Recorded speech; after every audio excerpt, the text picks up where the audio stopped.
Welcome, viewers and listeners, to another edition of CHP Talks. I'm here today with Maggie Braun, and many of you have seen her on various interviews and activities, some back from the convoy days and some since then. I'm just going to give her a proper introduction, but Maggie, thanks for joining us today. Thank you so much for having me, Mr. Taylor, Rod. It's great to be on a show with you and reconnect. We're Yeah, both from the same area up north. yeah, that's BC, amazing. so. First met Maggie in 2011 up in in our district, running in a federal election. She was running for CAP and I was running for CHP, and we had some good interaction then, and really appreciate what you've been doing recently that I've heard about. Didn't talk to each other for a number of years, and now we're reconnected by events. So I'm going to give folks a little bit of background so that they understand where you're coming from. So Maggie Braun was born on New Year's Day, 1985. She lived in a jungle village in Papua New Guinea until age 4.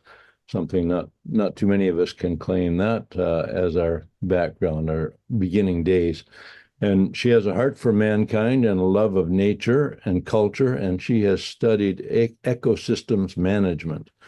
In 2011, Maggie ran in the federal election for the Canadian Action Party to debate matters of sovereignty, monetary reform, and justice, still important topics today.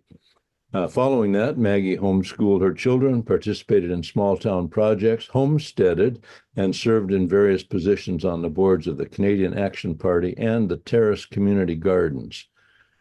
And reactivated by the COVID chaos, Maggie attended the Freedom Convoy of Hope in Ottawa and was violently arrested after the Emergencies Act was invoked. Something I didn't know until I was following some of your interviews, Maggie.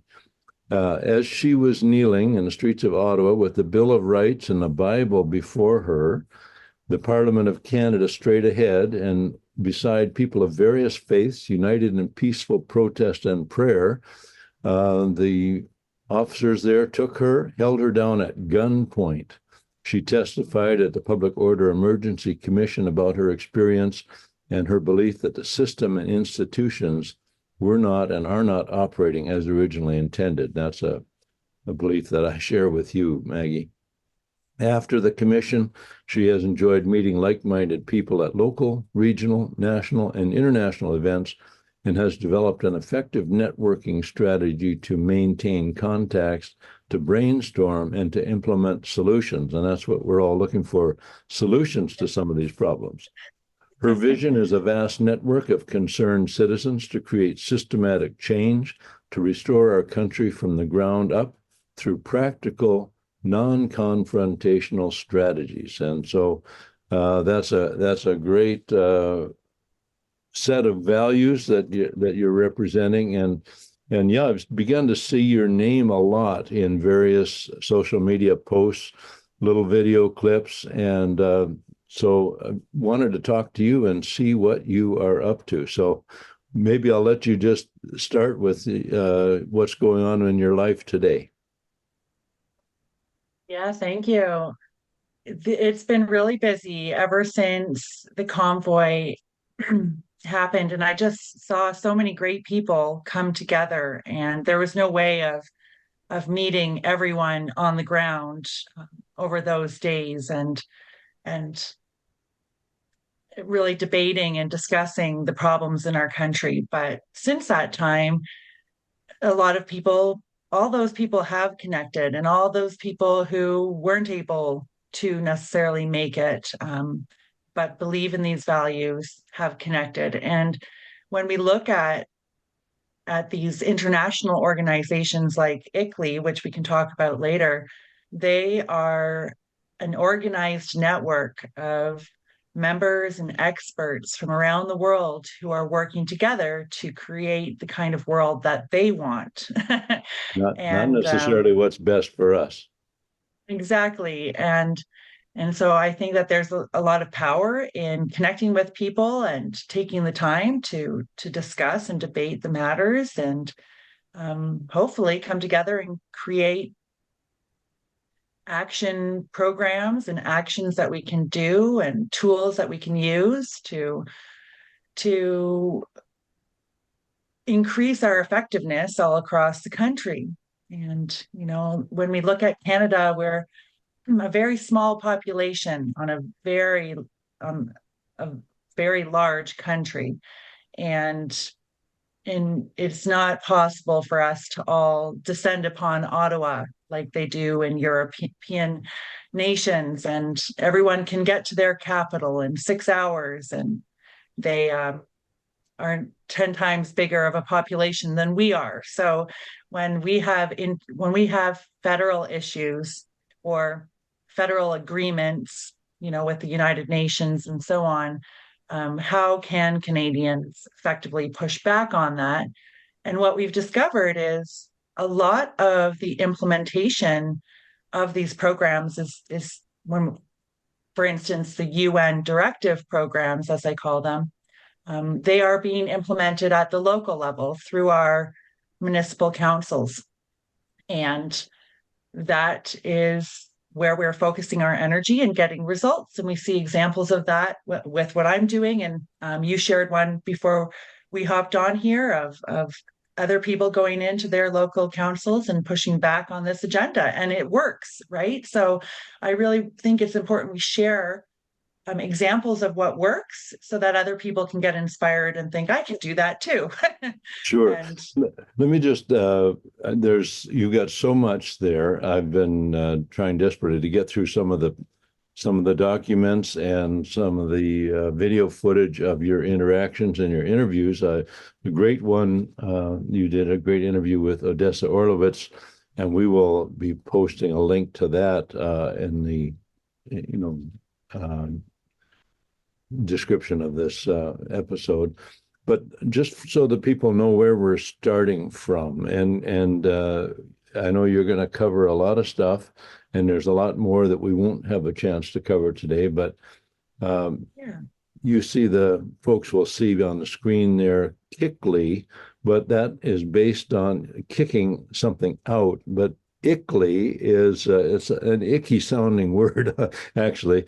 ICLEI is the International Council on Local and Environmental Issues. And so it's not a term until I was looking at your stuff, I wasn't familiar with that term. Then there is the Federation of Canadian Municipalities. It sounds tame enough. It's just a bunch of municipalities getting together to talk about things. But out of there comes the Partners for Climate Protection, the PCP. So there's the FCM, the PCP, the ICLEI, the UN, and a lot of other kind of bodies of international governance that are working behind the scenes. We don't think about them very often, but your point is that they are implementing through our local municipalities the things that they want to see happen on a worldwide basis. I know it used to be a kind of a slogan, think globally and act locally, but that's actually what has been happening behind the scenes. When did Brian Mulroney sign on to, I heard you talking about this with Odessa, sign on to some of these agreements that made it possible for these municipalities to be governed not by the people who elected them, but by an international body? so in 1992, Brian Mulroney signed on to Agenda 21, an agenda for the 21st century. And about 2 years later, the Federation of Canadian Municipalities started to put forward programs and documents, such as a 40-page document called the Municipal Primer. So that's up on the website, and I can share that link with you and the viewers. But it is a blueprint for achieving sustainable development, so-called. And they have a flow chart in there showing how Agenda 21 would be implemented through Canadian municipalities. And there's a section on the blueprint called their means of implementation. And there talks about education and public awareness and information for decision making, as well as the transfer of environmentally sound technology. And these UN directive programs administered by the Federation of Canadian Municipalities, in particular, the Partners for Climate Protection program, seem to be the means of implementation for Agenda 21 through our Canadian municipalities. So they've been taking members in that program since 1994. And we found that many of our councils aren't even aware that their municipalities are participating in this program. It's very much happening behind the scenes through the city staff and bureaucrats at the municipal level. And a lot of the councillors are pretty new in many cases, and they're not as familiar with what's happened in the past 30 years. So when we go in, we are starting to provide our own information for decision making and showing up with the people and professional calm speakers to present the information and help them to, we can't control the outcome, but we can certainly make an impact and utilize the tools that we have as citizens to make change at the local level. And it seems to be effective. So we've had some good results with that. When it comes to having an impact on decision making, we think that we live in a democracy. We go and vote, and the people that go to Ottawa or Victoria in British Columbia, or even to the city councils and school boards, we think somehow that is supposed to reflect the broad general consensus on issues. I think the reality is it doesn't. The manipulation of the process, both the electoral process and then the things, like you say, behind the scenes, where the bureaucracies have built-in guidelines and built-in protocols that sometimes limit well-meaning elected representatives from accomplishing what they first got involved in politics to do. And, it also seems, and this is true in the States as well as in Canada, that, the higher levels of voting, it's still, there's a lot of apathy. There's a lot of people who don't bother to vote. But it seems like for federal positions, there's a reasonable turnout. Provincial, usually a bit less. And then when it gets down to municipal voting, people don't think that matters as much, and they don't think it matters on the big issues. But what you're saying is that these municipalities have been bound, knowingly or unknowingly, to a set of values and guidelines that may run contrary to the desires of those who actually put them in office. And in many cases, contrary to the councillors themselves. And they come into the positions and into a certain culture within that chamber, and their municipality has adopted adopted programs, and out of that have come strategic plans with certain agendas and official plans and other municipal planning documents. So they come into that, and it's kind of the direction has been set.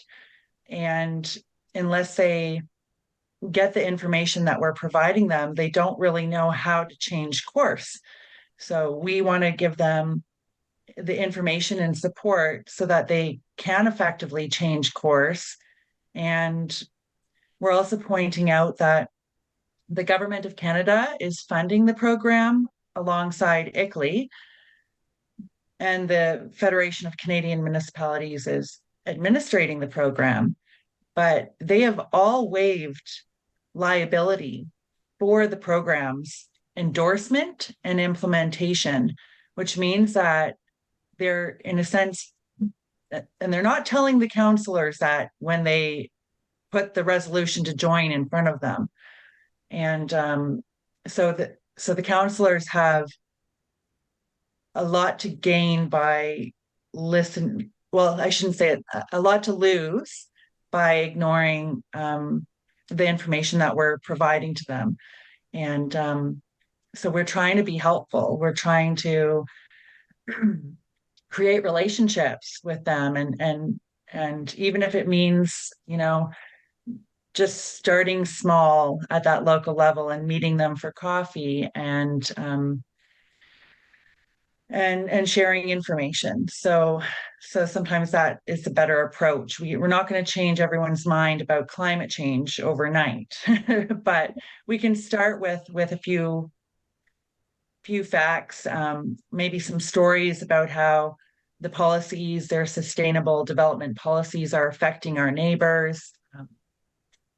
Many cases moving our neighbors off the land slowly and surely, and creating a lot of issues. So there's different approaches we can take when we're trying to influence our decision makers and policymakers.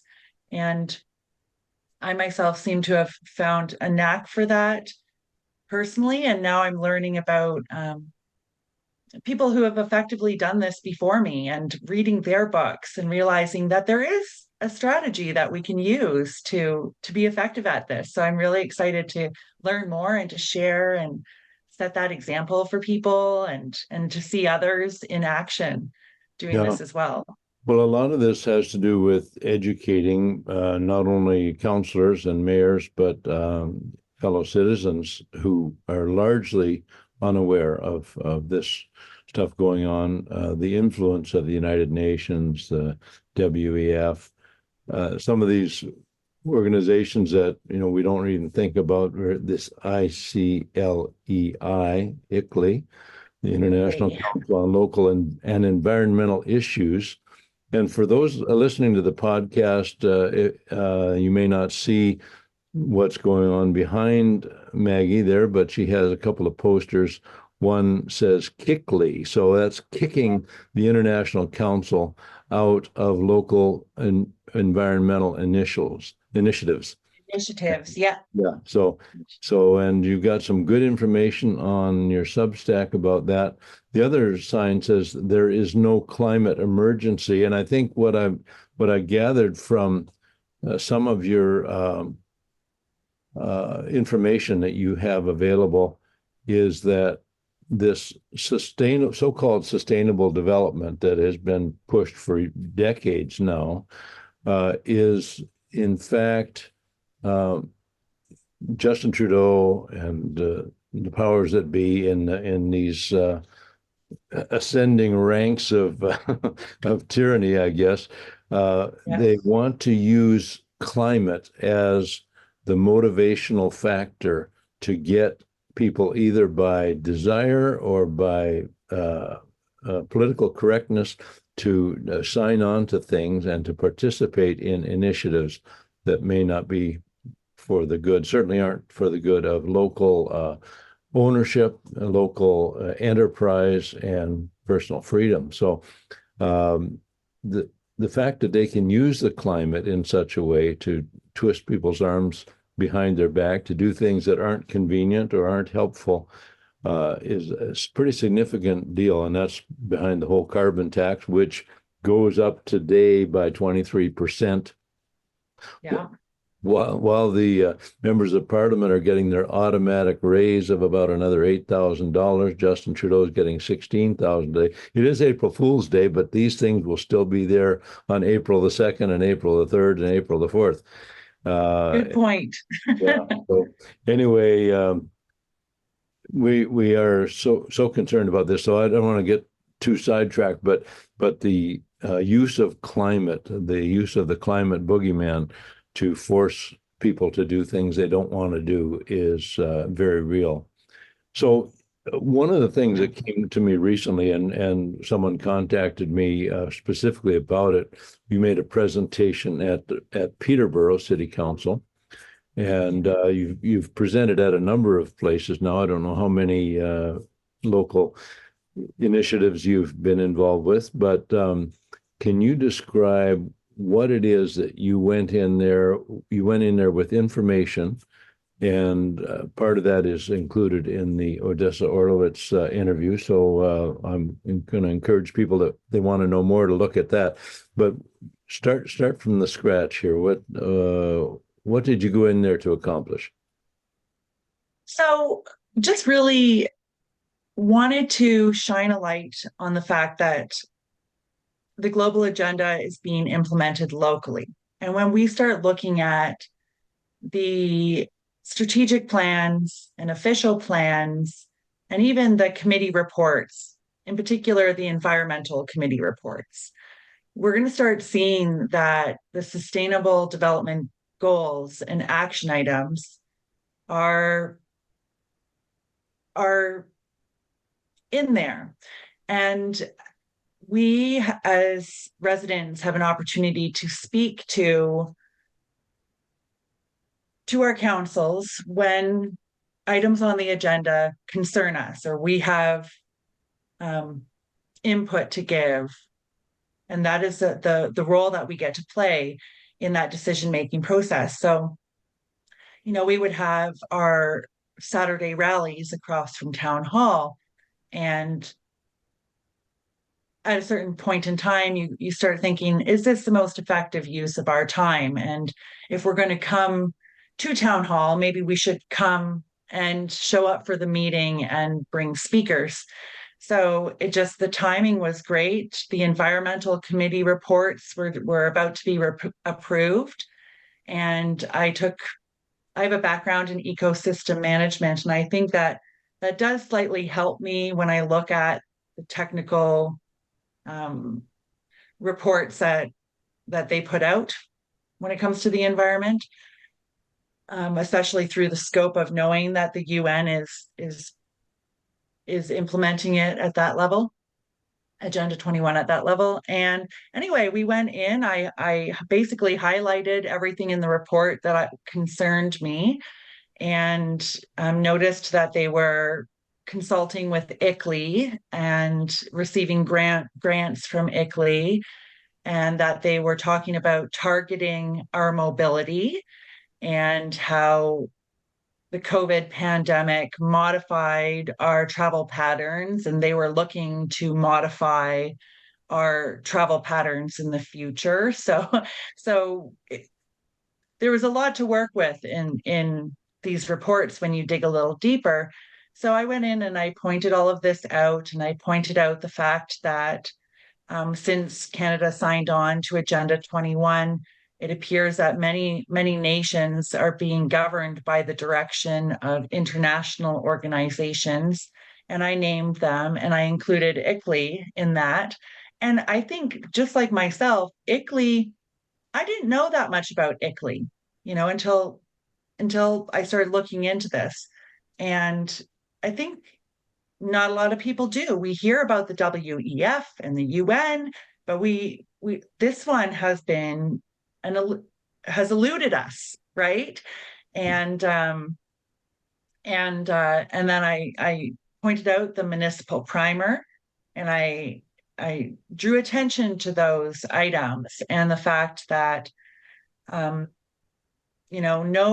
regardless of Canada being a UN member, no level of government has the authority to implement any policies, treaties, or any agreement that violate the Canadian Constitution and the Bill of Rights and the Charter of Rights and Freedoms, or the Coronation Oath, and that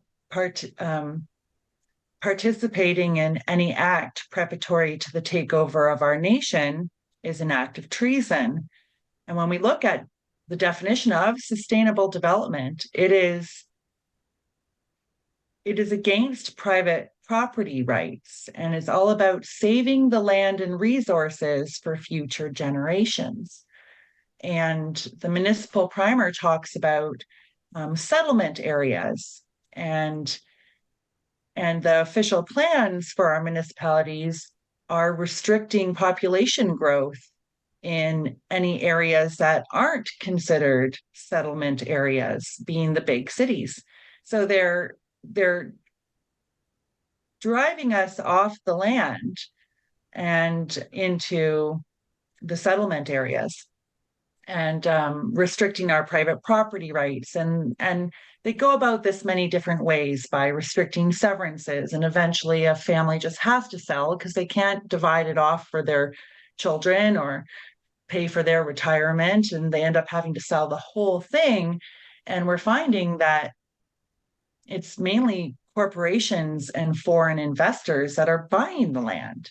And if that's not a slow but steady takeover of our country, I don't know what is. And now other organizations, Odessa just had another great guest on. She was talking about Canada's 25 by 25 plan, and that's where government and corporations are essentially buying up 25% of Canada's territory and land, and that will be used as a reason to tax us, and implement carbon credits, right? And they'll say, well, we are holding this land as a carbon sink, and therefore you need to pay us for using, for heating your home and driving your car, because you're putting emissions into the atmosphere, even though Canada's trees already absorb more than double the CO2 that we emit, and CO2 makes up 0.04% of the atmosphere and is a trace gas. And and anyway, the science there is on our side too. So we're standing on the side of truth. We're standing up for the rights of people to enjoy land.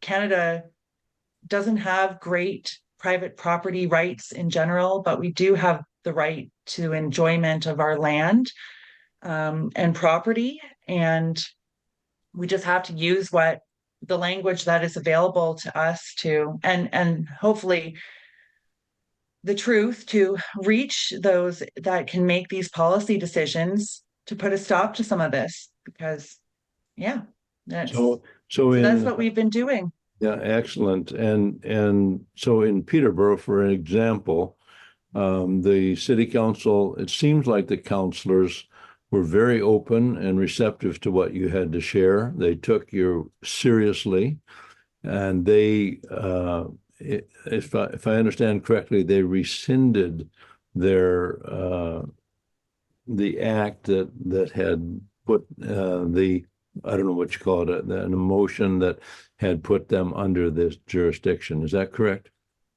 So not exactly. So the city of Peterborough is one thing, right? That's, there's about 80,000 people in the city of Peterborough. But then there's also Peterborough County, and that's made up of a few different townships, rural townships that surround Peterborough. So whereas speaking to Peterborough's council, that initial deputation did stir the pot, and it did get the councillors talking around the area, not just in Peterborough, but next door in Kawartha and everywhere. We've had messages from councillors all across the country at this point, right, looking for more information. But so and Justin Trudeau flew in to speak to the mayor in Peterborough. You got his shortly attention afterwards. Yeah. So we stirred the pot. We said something that made people start paying attention. Oh no, somebody said ICLEI. Somebody mentioned the municipal primer. They might be on to us, She's talking about people showing up for council meetings. This is not what we want. We do not want people realizing that they can potentially push back on this plan. So a couple of weeks later, we went to a rural township in Peterborough County called Duro Dummer, and they were the entire county was about to pass an official plan that would be a death sentence to the smaller townships. And we went in and pointed all of this out and brought about 65 people. And that was enough for those councillors to give them empower them to do what they already wanted to do and say no to the official plan. So then that little council the next day went to the meeting for all the councils of Peterborough County. All the rural mayors got together the next day to talk about what to do with the official plan. And because we had empowered that council to resist it, they spoke up. And then all the mayors, not all of them, but many of the mayors from the rest of the townships also shared their concerns, and they ended up deferring the plan, and it won't be passed until it comes back and it goes through another round of public consultation, because that's what we were pointing out, that this is being done with proper public consultation was one of our points, and the other points will be considered as well. So that was the big win there, and in my opinion, a more important win than just, the city of Peterborough agreeing with what we are trying to say. The city of Peterborough has declared a climate emergency, and that's what was our original goal, was to go in there and get them to reconsider that.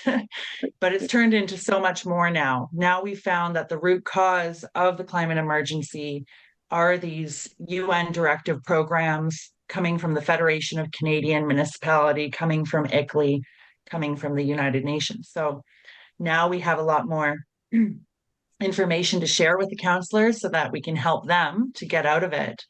And now we have in Niagara region in Ontario, the councillors there last year, they questioned this program the second it came to them. And now we're working with them and doing delegations. And I think that they're going to opt out of their participation in the program. And we're learning a lot through the process. So whatever we learn, I'm trying to put that into the ICLEI primer and up on the Gather 2030 website. And, even just by watching the playlist on Gather 2030 on YouTube for Thorold is the municipality, as a case study, you can see how this program comes into a council meeting and onto the agenda. And most of the time, it just passes right through without any question, right? Because it's a 3-page joining resolution. It says that it's free. It says that it's from the Federation of Canadian Municipalities. Sometimes these councillors are quite new and they think, well, that's probably a legitimate organization, and that they're going to do all the work, and they offer all these tools, and it's going to help them. And they just pass it. But this council asked some questions and then deferred it and then gave it just a 1-year trial. And then the 1 year was up and then we came in. So now they have three months, and we're going to go back and I'll do a full report, answer all the questions that the councillors had that were not answered, and go with one of the country's best accredited scientists on climate change and his partner who covers the economic piece, and a whole bunch of residents from the area who are either going to do delegations against it or just show up in the stands and, pack the council chamber. And we're creating another tool as well, so that when we go in to speak, when anyone goes in to speak to this across the country, they can do some legwork in their community beforehand and gather signatures of support for their delegation. So that way they're speaking on behalf of a few hundred people. Right. And that really is a tool that we can use in our civic engagement to increase our likelihoods of success. Sure. You mentioned in another interview about 500 Canadian municipalities have signed on. What is it they've signed on to? Yeah, they've signed on to the Partners for Climate Protection program. That's one of many sustainable development programs that the FCM is offering, and I would say probably the most important one. And I think viewers really like to see that program map. So I could pull that up for you. Yes, I have it here. Yeah, go ahead and share screen. For those listening to the podcast, they won't see it, but you can describe it as we go. Okay, let me get into the Zoom here. Got it.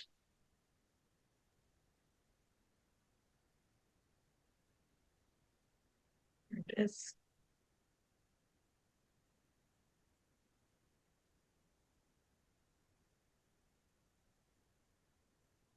So this is a map of the municipalities that have partnered with the program.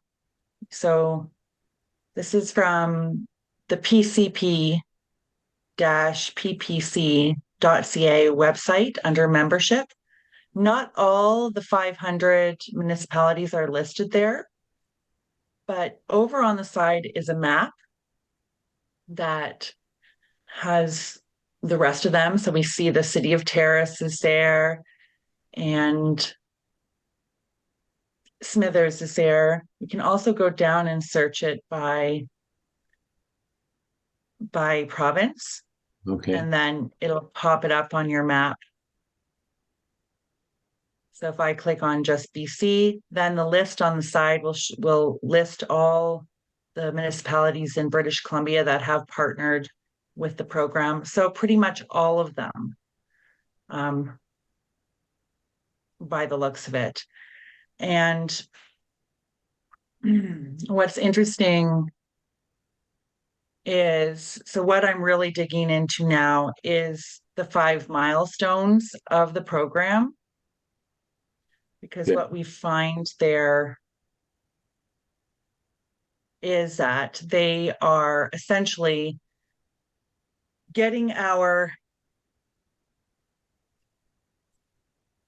what they are doing is essentially getting once the municipality agrees to participate in the program, then the city staff either the staff or they'll hire a consultant to start acquiring information from the entire community on exactly how much energy are we using from all sources, how much waste are we producing in any kind of waste, how many cows do we have on our property, how much, all this information is then calculated. So it can take hundreds of hours from our city staff to get that baseline calculation. And then they'll use that baseline those numbers, and put it into ICLEI's software and set reduction targets to say 45% reductions by 2030 and 100% reductions, net zero, by 2050. And then that spits out a whole bunch of action items to put into their strategic plans and start aiming towards and implementing.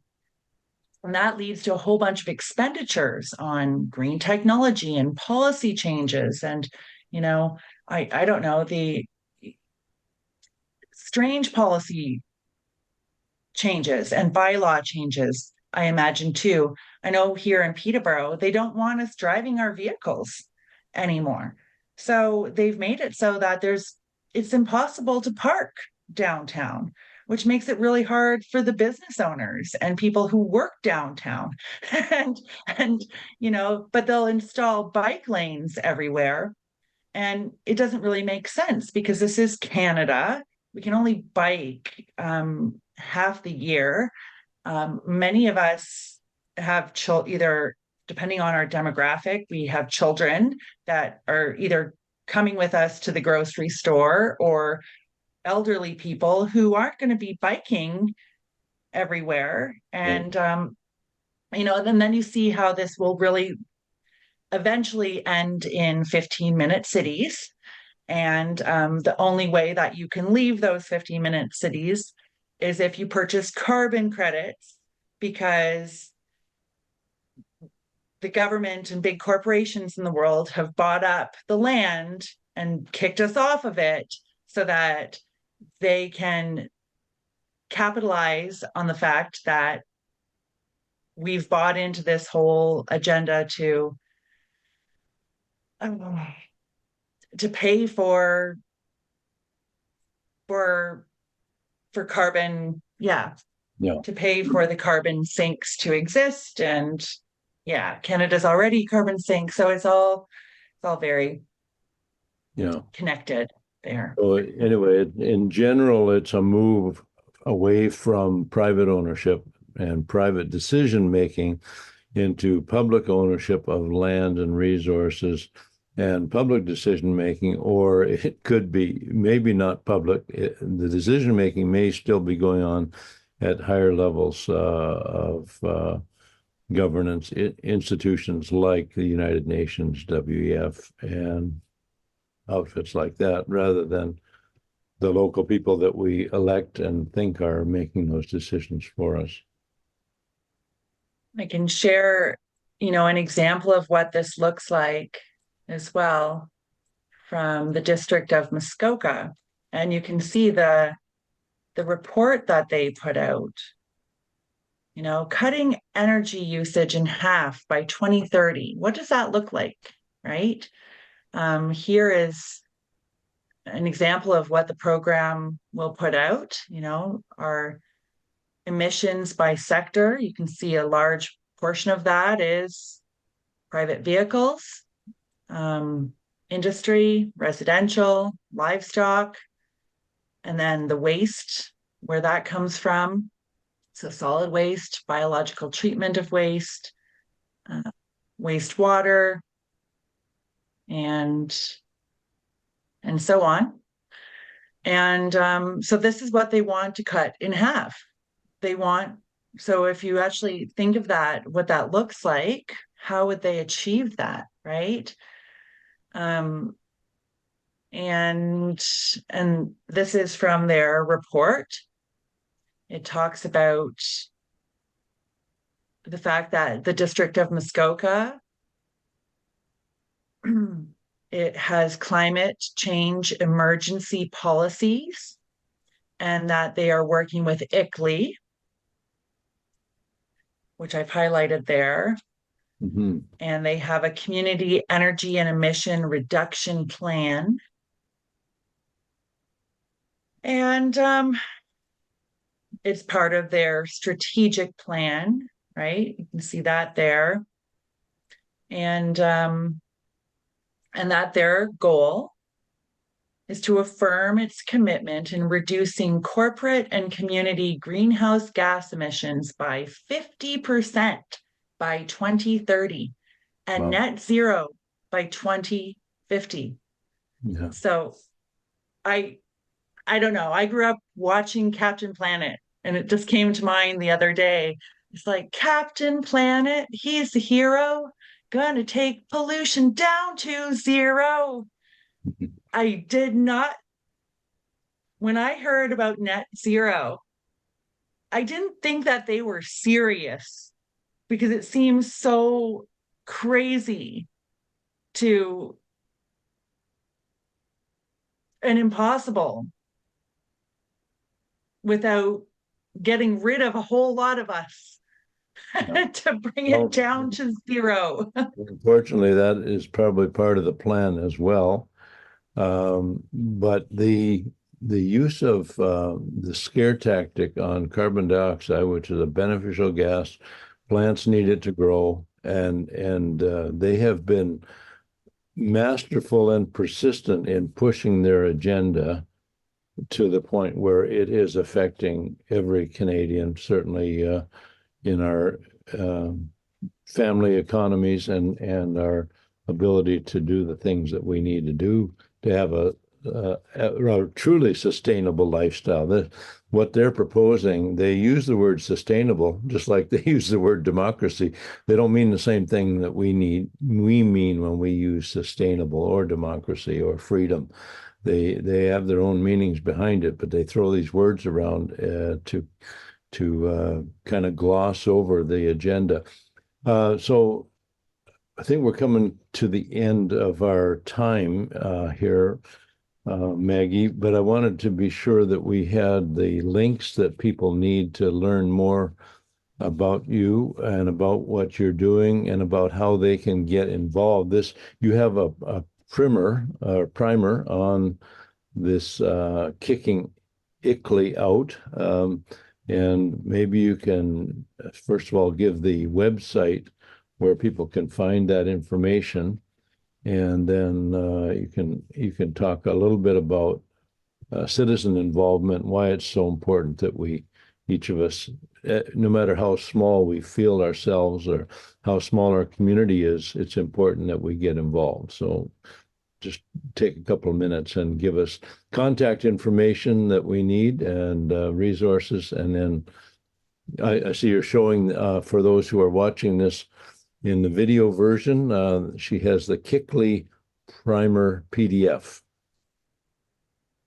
Yes. So if you go to gather2030.substack.com, and you just search for the ICLEI primer, it's under the blueprint is a pinned post, and that's kind of a table of contents for the website.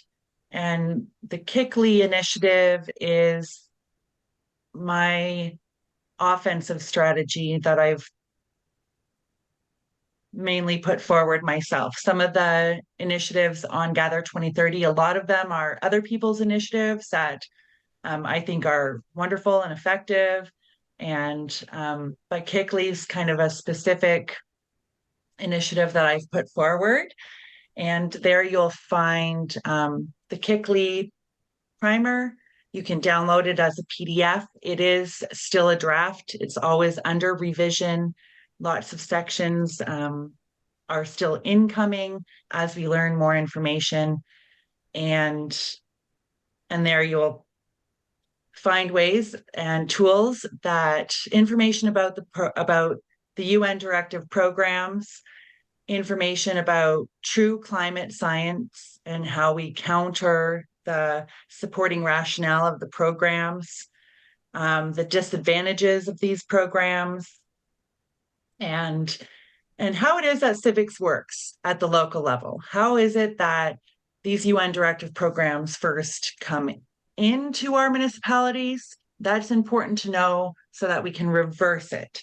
And everything that happens in boardrooms and council chambers happens through paper and words. So in order to properly reverse these programs, we need to acquire that original motion, or at least help the council to see that they are partnered with the program. And you can do that without the motion. You can do that simply by showing them the website that I showed you earlier, and show them that they're on the list, because some of those motions go back to 1994, right? So just having something to prove that they are participating, and that way, when we're providing them the information about the true aims of the program and the disadvantages of participating voluntarily in these programs and the liability that our counselors potentially hold, then we're also giving them some very reasonable recommendations on how to get out. And They basically need to bring forward that original motion, have it reconsidered, and rescind it. So that's how that works. And we'll have some better tools for public awareness, so you can educate yourselves, bring this to local town halls that you or community groups in your area, share with them some effective information and videos on the subject matter, and then start gathering signatures of support for delegations and emails even to your counselors that will provide them with this information so that they can opt out of it. And then I have sections here about deputations and how to do that, scripts from information I've used that has been effective, and other information. Also, there's a Friday night Zoom meeting at 7 p.m. Eastern every week. And there I provide updates, new tools that we can use. And basically it's a working group so we can develop these tools and work collaboratively across the country. And that's been how we're moving it forward at this point. So it's very Wonderful. exciting. Well, We're also this is also putting together an email list of all the counselors in Canada and setting up another newsletter through Substack specifically aimed at providing the counselors with the information on this as well. So we'll come at them from every side. Excellent. And I know that you are insistent on having a proper, polite, and yes, honoring approach to council members. You're not beating on pots and pans and making it impossible for them to conduct business. You're coming in as a professionally trained organization to give information and advice that they will appreciate, and so we really appreciate that approach as well. That you're not coming in accusing them, you're coming in and informing them and giving them an opportunity to find a way out of this snare that they may have fallen into. So appreciate that. That is the key. We won't get anywhere banging on pots and pans. And I appreciate decorum. I appreciate order. and I think that this is an effective way that's worked in the past and will work for us now. So wonderful. And it's how these programs came in the first place. They came in just to provide information and for educational purposes and stuff. So if we go in and we do presentations to their environmental committees and councils for educational purposes and with a smile on our face and we're well informed, then that really makes a difference. So excellent. Maggie Braun, what a privilege to have you on our program today, and keep up your good work. We'll stay in touch with you as things roll out, but the process of educating the public and empowering and motivating people to take an active interest in their local governance as well as national and provincial affairs is very important, and I appreciate what you're doing, and thank you for spending the time with us today. I appreciate everything you've done too, Rod. It's an honor to be with you and great to reconnect. Thanks very much. God bless you. God bless.